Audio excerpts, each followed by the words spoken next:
Bonjour et bienvenue dans ce tutoriel. Nous allons voir aujourd'hui comment créer des comptes utilisateurs.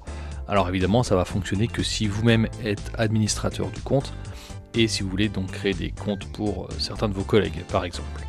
Donc on va aller dans la rubrique Mon compte et donc dans l'onglet Mon compte ici, vous avez ici Autre utilisateur. Alors tout simplement, on va créer un autre utilisateur.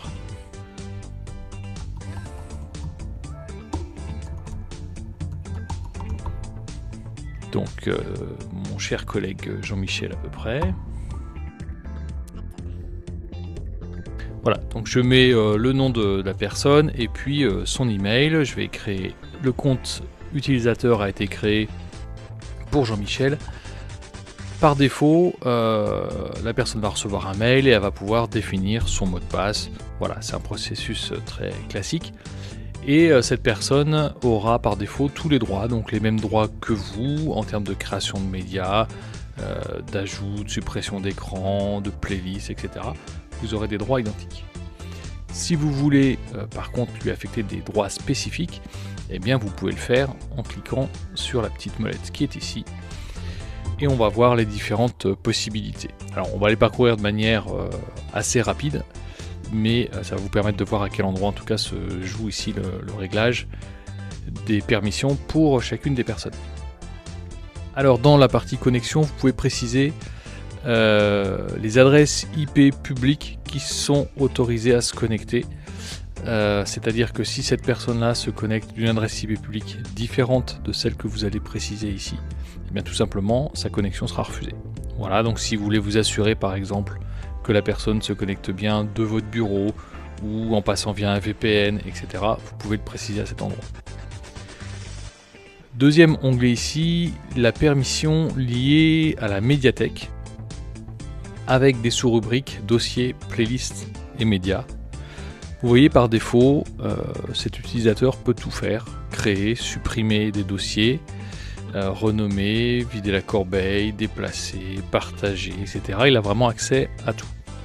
Alors si je veux limiter par exemple les possibilités de cette personne-là, je vais tout désélectionner et je vais aller préciser les droits spécifiques, par exemple pour un dossier. Donc je vais dire voilà, je parcours ma médiathèque, il y a un dossier qui lui est consacré, j'en mis, je valide. Et là je vais affecter les droits spécifiques pour cet utilisateur dans ce dossier. Donc je peux dire que dans ce dossier-là, j'en mis au niveau des sous-dossiers, eh bien on va l'autoriser à renommer un dossier, éventuellement le déplacer, le partager, le supprimer, etc. Là-dessus, pas de problème. Qu'est-ce que je lui autorise comme manipulation pour les médias? Eh bien je vais là aussi lui autoriser à créer, à dupliquer, à supprimer des médias, les partager, j'ai pas envie, les déplacer, admettons, et puis modifier les médias qu'il a créés. Pour les playlists, je vais l'autoriser à modifier des playlists, mais en fait je vais créer moi les playlists, et puis je vais simplement lui autoriser à déplacer des nouveaux médias dedans, c'est tout, à modifier la playlist, mais il ne pourra pas les supprimer, il ne pourra pas les dupliquer, etc. On va limiter ses accès à ce niveau-là. Évidemment, s'il y a d'autres dossiers, je peux ajouter d'autres dossiers avec d'autres règles, sans problème. Sur la partie playlist, là encore, est-ce qu'il y a dans l'ensemble des playlists de la médiathèque, est-ce qu'il y a des règles particulières à appliquer? Alors, je vais tout désélectionner ici, comme ça il ne peut rien faire par défaut. Et je peux spécifier des droits particuliers à une playlist. Donc là encore, je peux parcourir la médiathèque.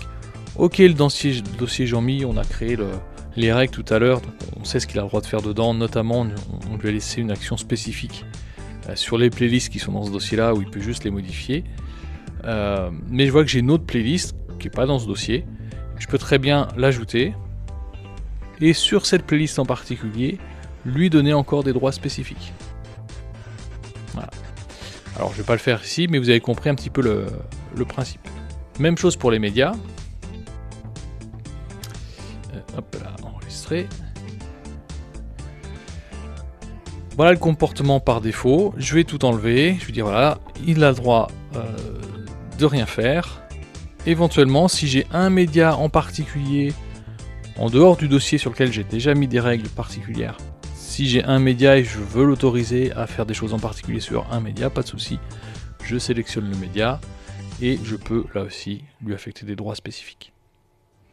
Voilà, une fois que vous avez fait ça, eh bien, votre utilisateur va pouvoir se connecter et sera bridé et cantonné aux règles que vous lui avez attribuées. Alors ce qui est important de comprendre, c'est que votre collègue ici, certes il y a des modifications qu'il va pouvoir faire uniquement dans certains dossiers, mais il verra quand même l'ensemble de la médiathèque.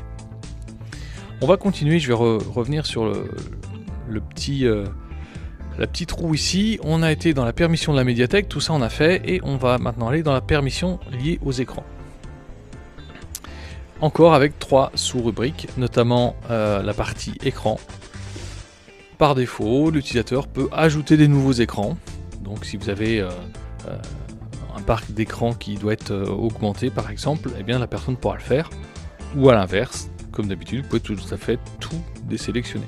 Donc la personne n'a plus la possibilité d'accéder à aucun des écrans et aucun des plannings du compte. Mais vous pouvez quand même lui dire OK, sauf pour cet écran. Alors sur ce compte là, pour l'instant j'ai un seul écran, donc j'en sélectionne un, mais on pourra avoir plusieurs écrans et n'affecter les droits qu'à un seul écran, dire OK, sur cet écran c'est particulier, là par contre, je veux bien que tu puisses supprimer ce qu'il y a dans le planning, modifier ce qu'il y a dans le planning, mettre des diffusions prioritaires si besoin, voir ce qui se passe sur l'écran, pas de problème. Par contre, je ne veux pas l'autoriser à configurer ou à supprimer l'écran de l'interface. Et puis je peux aller plus loin en lui disant OK, mais ça il peut le faire mais que sur la zone 1 qui est la zone principale, mais pas par exemple sur les bandeaux qui sont généralement mis en zone 2 ou zone 3, etc.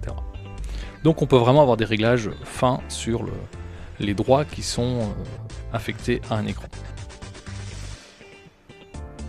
On peut évidemment faire la même chose pour les groupes d'écran. Donc je vous ai dit sur ce compte là j'ai un seul écran, donc j'ai pas fait de groupe d'écran, et là encore les mêmes types de règles pour les écrans sous tutelle. Donc voilà pour les permissions de ce premier collègue. Évidemment, si vous en voulez d'autres, vous ajoutez ici les noms, prénoms, les emails. Les personnes reçoivent les notifications et vous pouvez aussi modifier les règles de chaque utilisateur de manière séparée. Voilà, c'est tout pour ce tutoriel. Je vous dis à très bientôt pour d'autres astuces et d'autres tutos.